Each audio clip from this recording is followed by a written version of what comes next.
Time for the lions. Tell them one story. Listen to the lion voice, yeah? Out. The time has come for the lioness to tell her own story. So that's just a little bit of the facts that are in the book. For more information, do your research. The Kefukan, the great drought. You know, people like to blame His Majesty for the drought in 1970s, the propaganda that was put against him.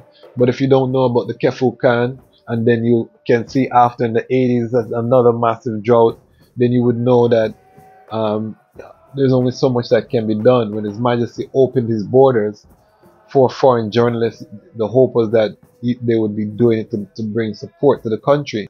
It was twisted into a smear campaign to discredit Haile Selassie, the architect of the modern Ethiopia. And then you have the nerve to come talk about why you feed him lion there.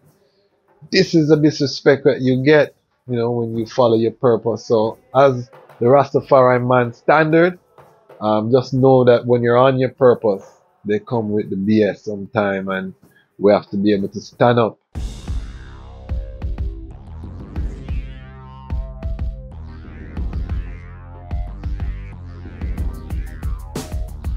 Well, lion voice, tell them that's the people first choice. Lion voice, make the lioness them feel nice. Lion voice, with the lion cubs we sacrifice. Lion voice, got to show the people them the light. Lion voice.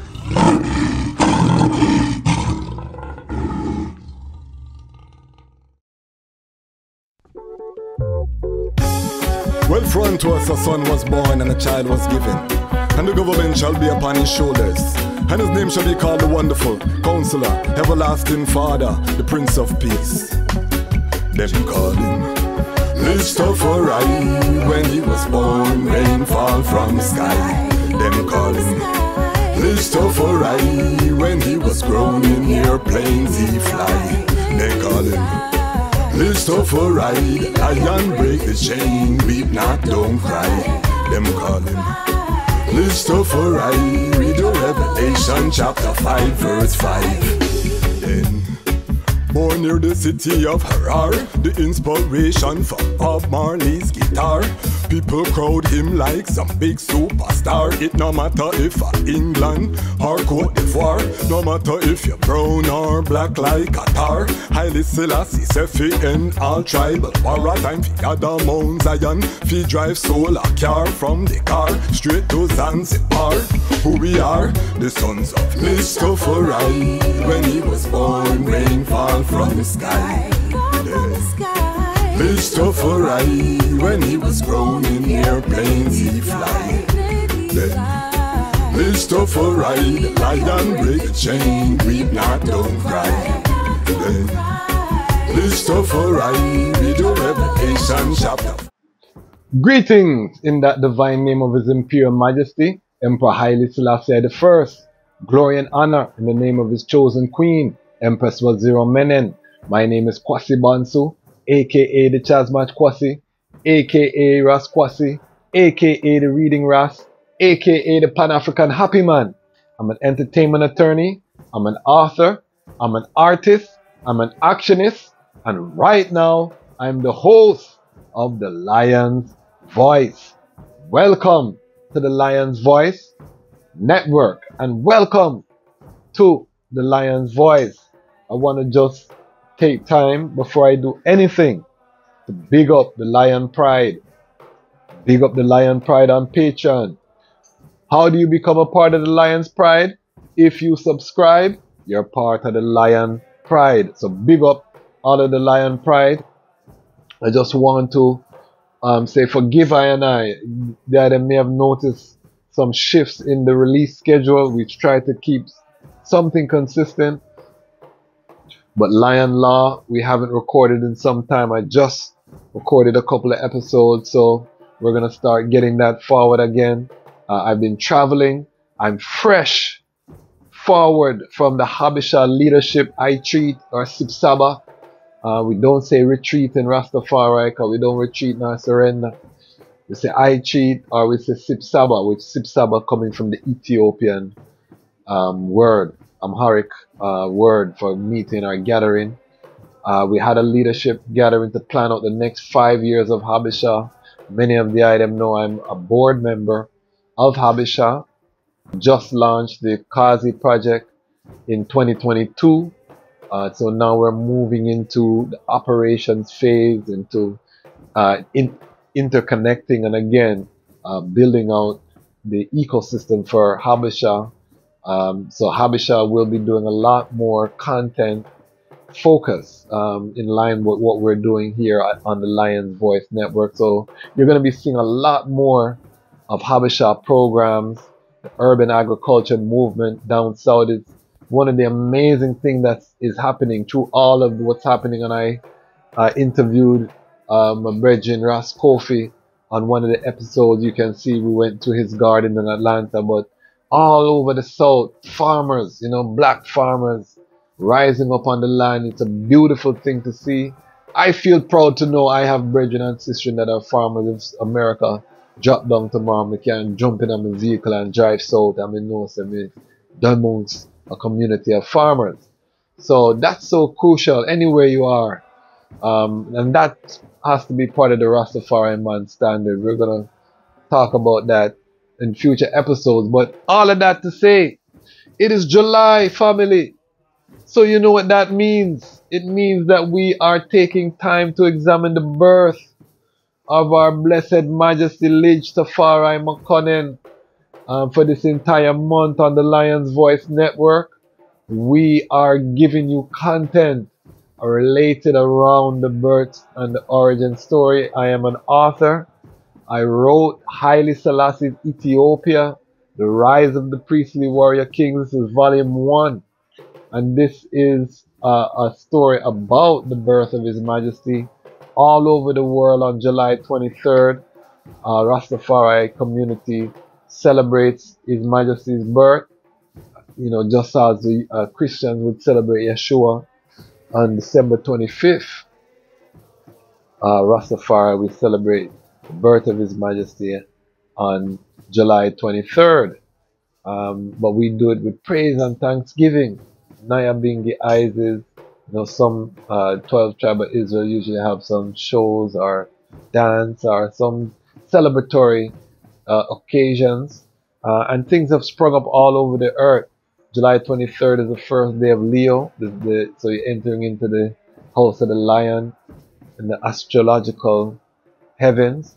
I wrote about all of those things in my book. I wanted to read a little bit of the first chapter of my book, just to give you a little vibes of the fullness of this epic story.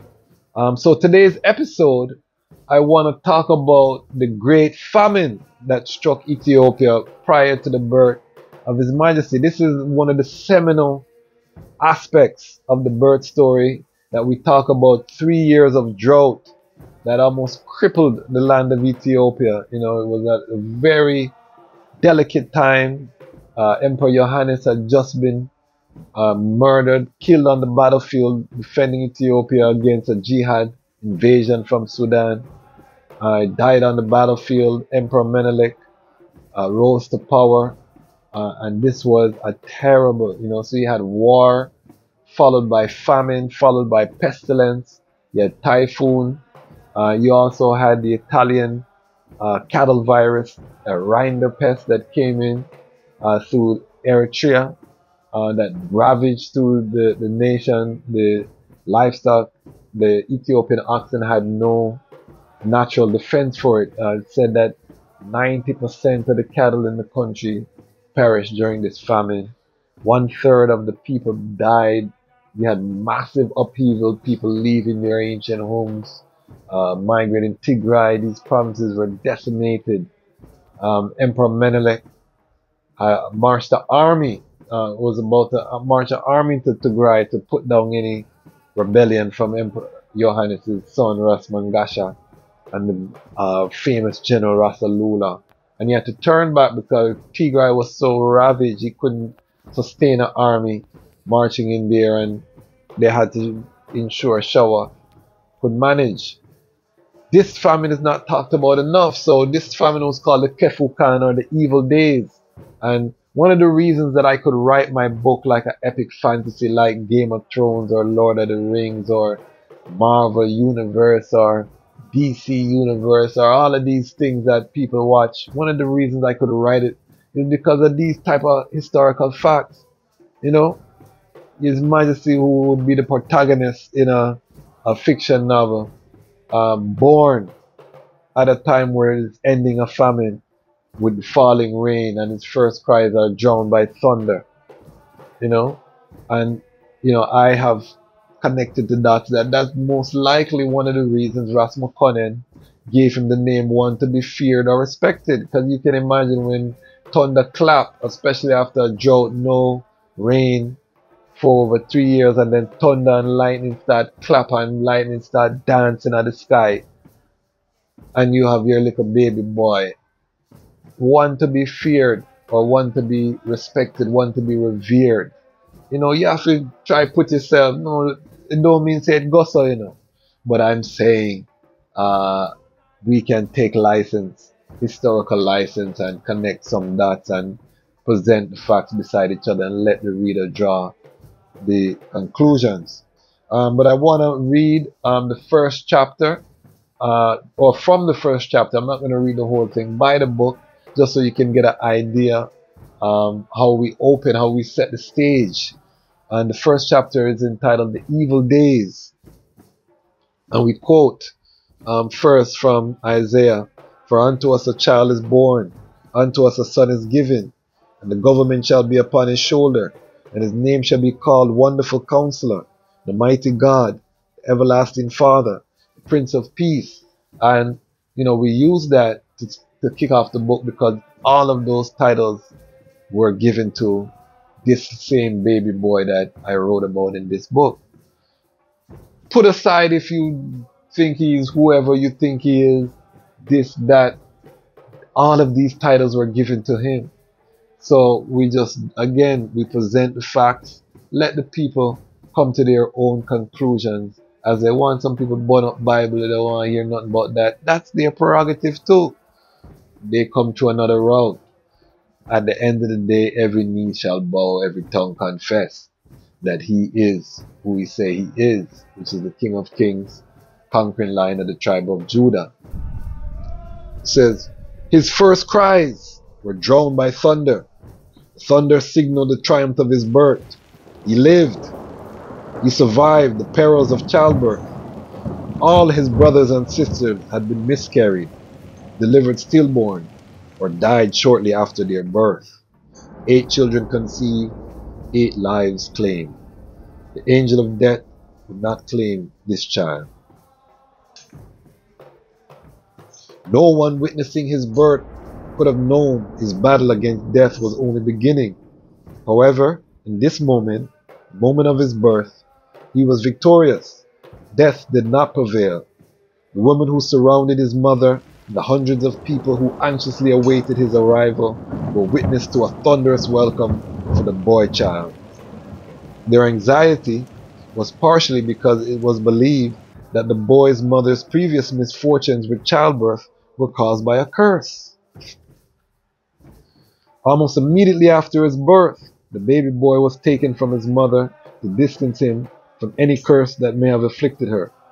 No one could have known the power of this child, or that he would forever change his ancient realm and kingdom into a modern nation.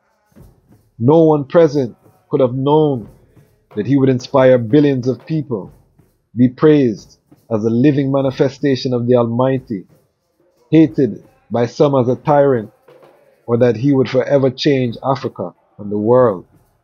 For a moment, the moment of the birth of the baby boy, the angel of death was defeated, and evil was forced to retreat. On July 23rd, 1892, in that mountainous land, in the midst of a crippling drought, the heavens opened and released life-giving water. The land, scorched by the seemingly omnipresent sun, was granted relief. The rain fell relentlessly from the sky and replenished the earth. Let me just give you a little bit more. We want to take the time to big up our sponsors, big up CMOS. CMOS, get the structure together, make sure that you're drinking your essential minerals, all the good things that come with the CMOS. Big up CMOS for seeing the vision and sponsoring. I also have an interest in CMOS.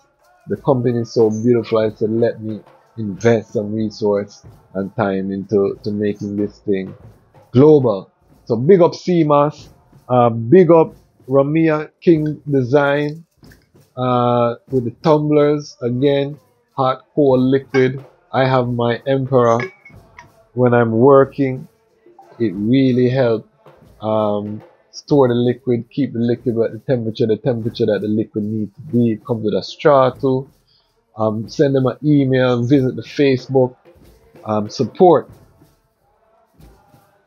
Also remember, you got the Reading Rust merch, t-shirt. I got my t-shirt with the red, gold and green outline, the Reading Rust logo. You see, fresh. Reading Rust bigger than your Jordan. Tell them that because everybody read, not everybody can play basketball.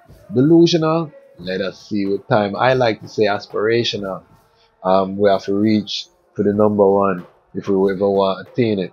So support the Reading Rust merchandise and all of the sponsors. And if you want to become a sponsor, reach out, AskTheLionsVoice, email or drop a comment, and we find out how we can connect, and we'll make it happen. This is a growing platform. We give thanks for all of the support that's coming forward. Now, forward to the topic. Let me give you a little bit more. An end to the evil days. There is a land that is far away from the modern centers of power, where the sun has always dominated. A land of 13 months of sunshine. A land of towering mountains that, until the modern era, were shrouded in mystery. A land more ancient than recorded history. This land is the land of the people with sun-kissed faces. The land known as Ethiopia. The ancient Greek historian Homer referred to the majestic realm south of Egypt as the land where the gods loved to feast. Inhabitants of the land in 1892 called it Abyssinia. During the drought, the gods of Homer's writings were nowhere to be found, as famine showed the land no mercy. The angel of death reigned unchallenged. All the kingdoms of the realm were affected. The famed leaders from the great houses and their august sovereign had no answers. Kingdoms of Gojam, Begemdir, and Showa were forced into submission. The kingdoms of Tigray, Wollo, and Yeju were pummeled with punishment. Even the kingdom of Kaffa and the kingdom of Gondar, capital of ancient kings, were brought to their knees. The drought had plagued Ethiopia and the city of Harar in particular since 1888. The coming of the rain was not a sudden event. Days earlier, black clouds had slowly amassed in the sky, signaling the coming relief to the years of drought. The sky grew dark, rain showered the earth. Falling rain was bringing an end to the evil days. Those evil days, or KWASI'S, as the people throughout the kingdoms called them, had arrived with drought. The days and then the years of the KWASI'S made them a demon's paradise, as if the omnipotent Almighty had forsaken the land where the gods loved to be. It was as if the angel of death's forces of darkness had been permitted to reign over the Almighty's peculiar treasure. The Lord of Flies let loose his armies. Parts of the land were seized by suffocating swarms of tsetse flies, while caterpillars and locusts destroyed most edible crops. A menacing plague accompanied the drought, killing 90% of the cattle in Ethiopia. In some places, the bodies of dead cattle seemed to stretch to the horizon, and the stench of death stifled the air. Dead cattle provided the perfect habitat for numerous diseases to thrive. smallpox, typhus, cholera, influenza, and it was not long before human bodies were added to the landscape. Disease impartially searched the crevices and corners of crowded cities, encampments, and villages alike. There were mass migrations across kingdoms as people uprooted from their ancient dwelling places to seek refuge from the relentless famine. So just a little style of how the book is written. So you can see Haile Selassie Ethiopia. This famine was so important because again, it's the opening scene of an epic tale, epic story that we have been blessed to be able to start to tell. So that's just a little bit of the facts that are in the book. For more information, do your research. The Kefu Khan, the great drought. You know, people like to blame His Majesty for the drought in 1970s, the propaganda that was put against him. But if you don't know about the Kefu Khan, and then you can see after in the 80s another massive drought, then you would know that there's only so much that can be done. When His Majesty opened his borders for foreign journalists, the hope was that they would be doing it to bring support to the country. It was twisted into a smear campaign to discredit Haile Selassie, the architect of the modern Ethiopia. And then you have the nerve to come talk about why you feed him lion there. This is a disrespect that you get, you know, when you follow your purpose. So as the Rastafari man standard, just know that when you're on your purpose, they come with the BS sometime, and we have to be able to stand up and give thanks that now His Majesty, we can't see him physically again, but all over creation, you know, the youths have risen up, red, gold, and green, the Lion of Judah flag flying in every country. The works are rising and multiplying. Rastafari is coming together in all different spaces. You know, we have many unity and unification initiatives happening. I'm part of many of them. So this is part of the glory. So we give thanks, but this is again part of the history, part of the story that we must transmit to our youth. Them, the Kefu Khan, the great famine that preceded the birth. This is one of the miraculous, amazing facts that come with the origin story of Kadamawi Haile Selassie. So be sure to get in tune. We're going to come with a book club. We're going to go through, we're going to do some lives where we go through the chapters of the book. So get your copy now. Before we do that, we'll announce when that happens.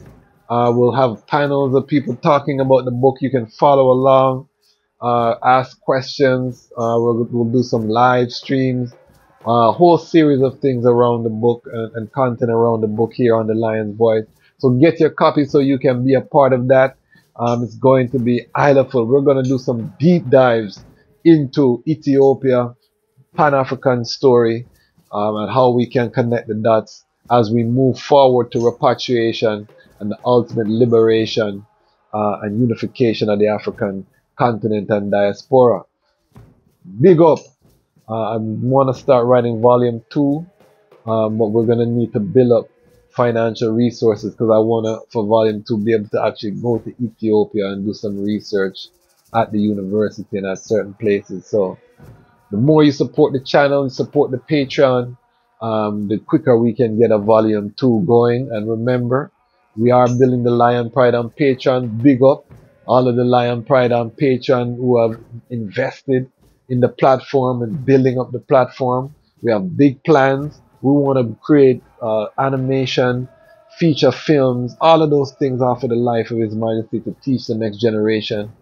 Just saw Spider-Man Into the Spider-Verse. We never loved certain things in it, but one of the things that we love is the style of animation.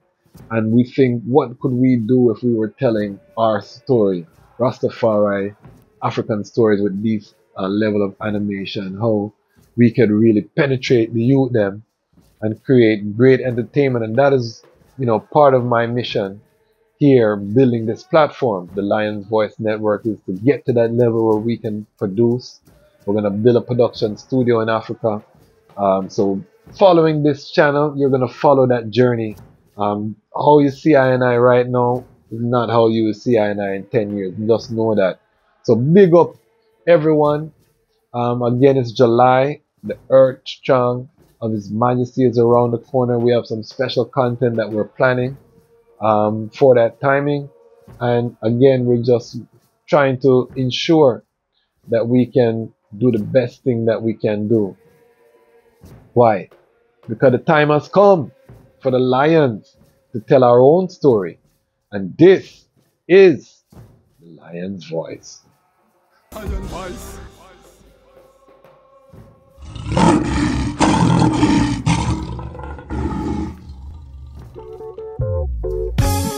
Well, for unto us a son was born and a child was given, and the government shall be upon his shoulders, and his name shall be called the Wonderful Counselor, Everlasting Father, the Prince of Peace.